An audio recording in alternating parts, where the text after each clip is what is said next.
როგორ იხარჯებოდა საბიუჯეტო თანხები ერთი კონკრეტული პარტიისთვის.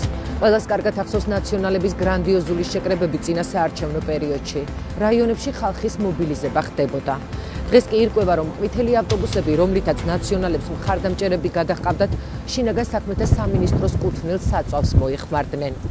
გამოძიება უკვე დაწყებულია. დაკითხულია ზუგდიდელ მაღალჩინოსანთა ნაწილი. კვალი ზაზა გოროზიამდეც მიდის, რომელსაც სავარაუდოდ მალე დაკითხავენ. ნახეთ ნათია თოიძის რეპორტაჟი.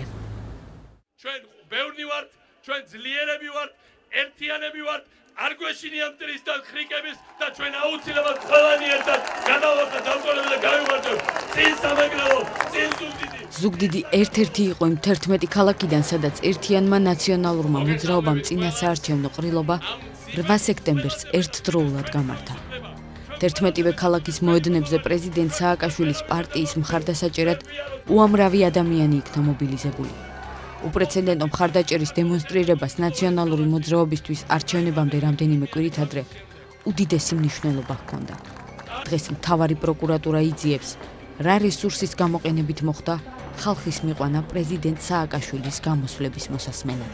ერთიანმა ნაციონალურმა მოძრაობამ ფაქტობრივი ხარჯების შემიღბისა და ხელოვნურად შემცირების მიზნით გააყალბა ანგარიშგების დოკუმენტები შინაგან საქმეთა სამინისტროსათვის განკუთვნილი დანაშაულებრივად მოპოვებული საწვავის ტალონები გადაუნაწილა 393 მიკროავტობუსის მძღოლს.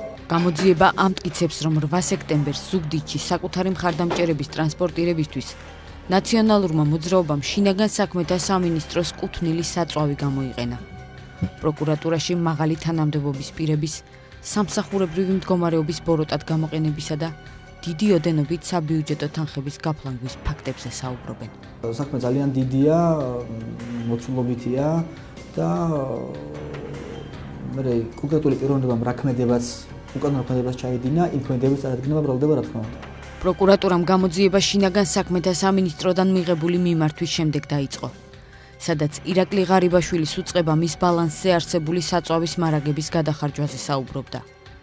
ამ ფურცელზე, სადაც გაცემული საწვავის რაოდენობაა აღრიცხული, წერია, რომ 6 სექტემბერს შინაგან საქმეთა სამინისტროდან 54,000 ლიტრი დიზელი გაიტანეს. დოკუმენტში მითითებულია, რომ სამეგრელოსთვის ამ რაოდენობის დიზელი ძიმცეიშვილმა და ვინმე ქობალიამ მიიღეს. ბაჩო ახალაიას შინაგან საქმეთა მინისტრობის პერიოდში ნიკოლოზ ძიმცეიშვილი მინისტრის მოადგილე იყო. მინისტრის 540 ბრძანების დანართით მას საკადრო და ორგანიზაციული უზრუნველყოფის დეპარტამენტის კურირება ევალებოდა. ნიკოლოზ ძიმცეიშვილმა საქართველოს არჩევნების შემდეგ 21 ოქტომბერს დატოვა და მისი დაკითხვა ამ დრომდე არ მომხდარა. გამოძიებამ შინაგან საქმეთა სამინისტროს საფინანსო სამეურნეო დეპარტამენტის ერთ-ერთი ხელმძღვანელი და ყველა თანამშრომელი დაკითხა, ვინც სამინისტროდან საწვავის გატანის საქმეში ფიგურირებდნენ. 54 ტონა დიზელის საწვავი ერთ პიროვნებაზე. ეს იყო გაცემული შინაგან საქმეთა ყოფილი მინისტრის მოადგილის ნიკოლოზ ძიმცეიშვილის ზეპირი განკარგულების თანახმად. ჩვენ დავკითხეთ შინაგან საქმეთა სამინისტროს მატერიალურ უზრუნველყოფის სამსახურის დეპარტამენტის უფროსი მიხეილ ამირანაშვილი, რომელმაც დაადასტურა, რომ მართლაც მისი უშუალო კურატორის შინაგან საქმეთა მინისტრის ყოფილი მოადგილის ნიკოლოზ ძიმცეიშვილის ზეპირი განკარგულებით ეს საწვავი გასცა კერძო პირზე. და ასევე დაასახელა მან, რომ ეს კერძო პირი იყო ზუგდიდის რაიონის გამგებელი, ამჟამად ყოფილი გამგებელი ალექსანდრე ქობალია. ამ ჩვენებების მიღების შემდეგ პროკურატურამ ზუგდიდის უკვე ყოფილი გამგებელი ალექსანდრე ქობალიაც დაკითხა. ქობალიამ გამოძიებასთან ითანამშრომლა და დეტალურად გაიხსენა, ვისი დავალებით, სად და რატომ მიიღო დიდი ოდენობით საწვავის ტალონები შინაგან საქმეთა სამინისტროსგან. ზუგდიდში იცოდნენ ჩემი გამომგზავრების შესახებ და მე ზუგდიდის საარჩევნო შტაბის უფროსმა ზაზა გოროზიამ მთხოვა, რომ თბილისში თან წამეღო ფულადი თანხა, რომ გადამეცა ტრანსპორტის კომპანიისთვის. ეს თანხა იყო 40,000 ლარი. რაც შეეხება საწვავს, ამის შესახებ ასევე ზაზა გოროზიამ მითხრა, რომ საწვავის შესახებ თბილისში ვინმე დამირეკავდა და გამაგებინებდა საწვავის ამბავსაც. თბილისში რომ ჩამოვედი, დამირეკა ლევან ქარდავამ და მითხრა, რომ დამირეკავდნენ და ვინც დამირეკავდა, იმას უნდა შევხვედროდი. მართლაც დამირეკა ჩემთვის უცნობმა პიროვნებამ და მითხრა, რომ უნდა მივსულიყავი საქართველოს შინაგან საქმეთა სამინისტროს ტერიტორიაზე და იქ მე მომაწვდიდა საწვავის ტალონებს. მართლაც 2012 წლის 6 სექტემბერს დაახლოებით შუა დღის მერე მივედი ორთაჭალაში, საქართველოს შინაგან საქმეთა სამინისტროს მიმდებარე ტერიტორიაზე, სადაც მე დამირეკა ჩემთვის უცნობმა პიროვნებამ და მკითხა თუ სად ვიდექი, რათა გადმოეცა საწვავის ტალონები. მე ავუხსენი მას, სადაც ვიდექი და სულ რაღაც 5 წუთში ჩემთან მოვიდა. ჩემთვის უცნობი პიროვნება, რომელმაც გადმომცა ლუკოილის საწვავის ტალონები. ეს ტალონები ჩალაგებული იყო წითელი ფერის ქაღალდის ჩანთაში.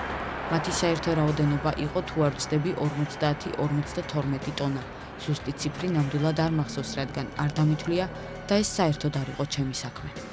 ჩვენებაში ზუგდიდის ყოფილი გამგებელი ალექსანდრე ქობალია ამბობს, რომ დავალება სამეგრელოზე მოსვანეთის ახლანდელი გუბერნატორის ზაზა გოროზიასგან მიიღო, რომელსაც არჩევნებამდე სოფლის მეურნეობის მინისტრის პოსტი ეკავა.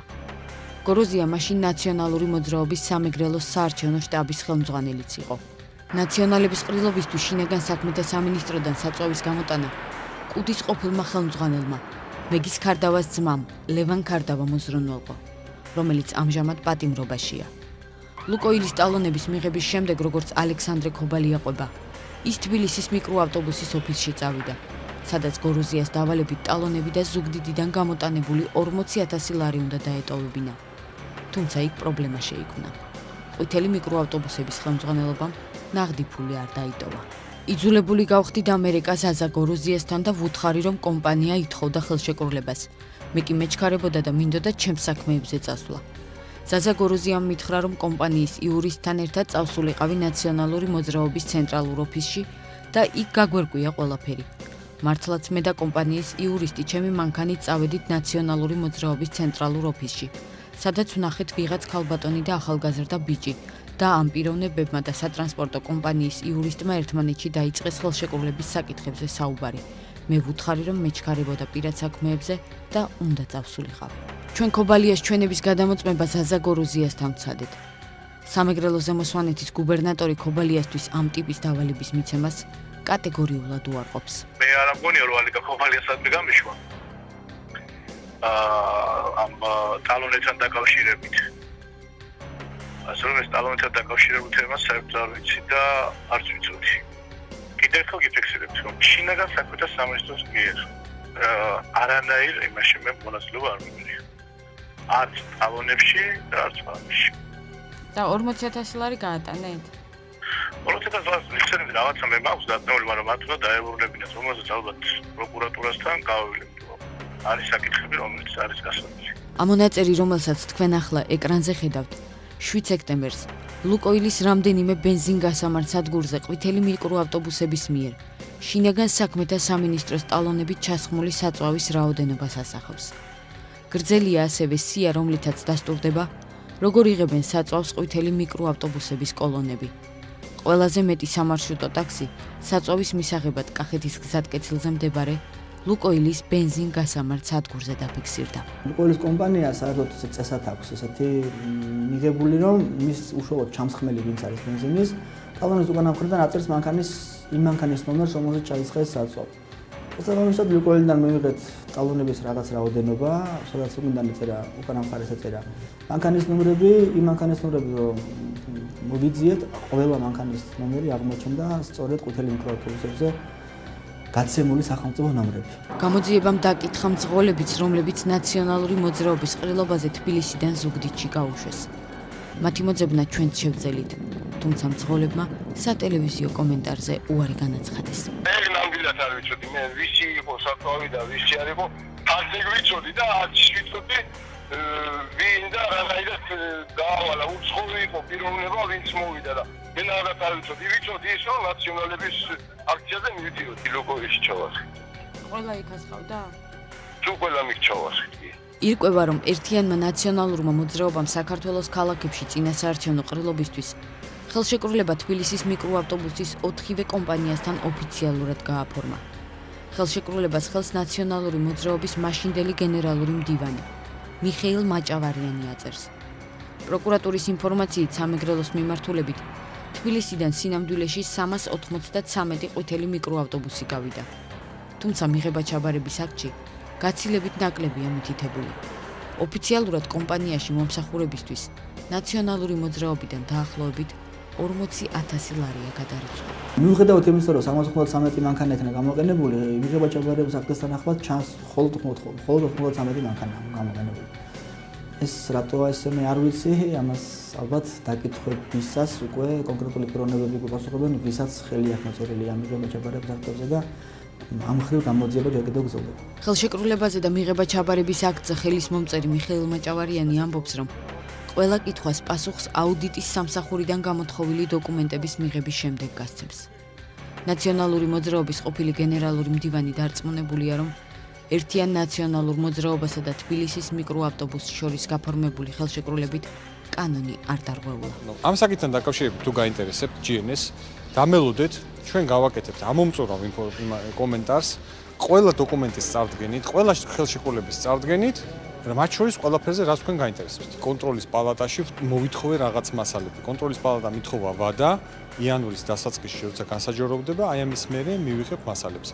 მე ახლა ნაციონალურ მოძრაობაში მაქვს ხელშეკრულებები, მიღება-ჩაბარების აქტები 8 სექტემბრის აქციასთან დაკავშირებით. უბრალოდ მე მინდოდა ამის გაკეთება გუშინ, მაგრამ ვინაიდან ყველა დოკუმენტი ხელთ არ მაქვს, გავაკეთებ მას შემდეგ, რაც ყველა დოკუმენტი მექნება ხელთ.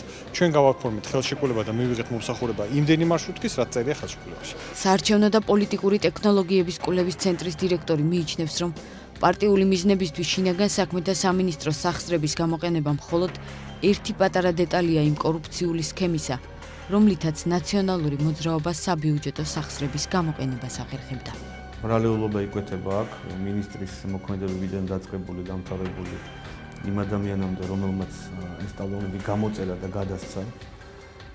გუბერნატორების გამგებლების ამავდროულად ხაზი მინდა გაუსვა, რომ იმ ადამიანებისაც და იმ კომპანიის წარმომადგენლებისაც, რომელმაც ხელი მოაწერეს ნაციონალურ მოძრაობასთან ხელშეკრულებებზე მომსახურების შესახებ. პროკურატურა ყველა იმ პირის დაკითხვას აპირებს, ვისი მონაწილეობაც საქმეში იკვეთება.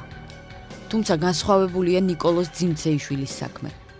ის პროკურატურაში არა მოწმედ, არამედ ბრალის წარსადგენად დაიბარეს.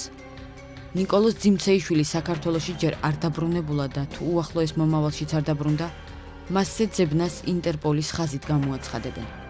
დანაშაული, რომელსაც იუსტიციის მინისტრის ყოფილი მოადგილის თინა ბურჯალიანის მეუღლეს ედავებიან 7-დან 11 წლამდე პატიმრობას ითვალისწინებს.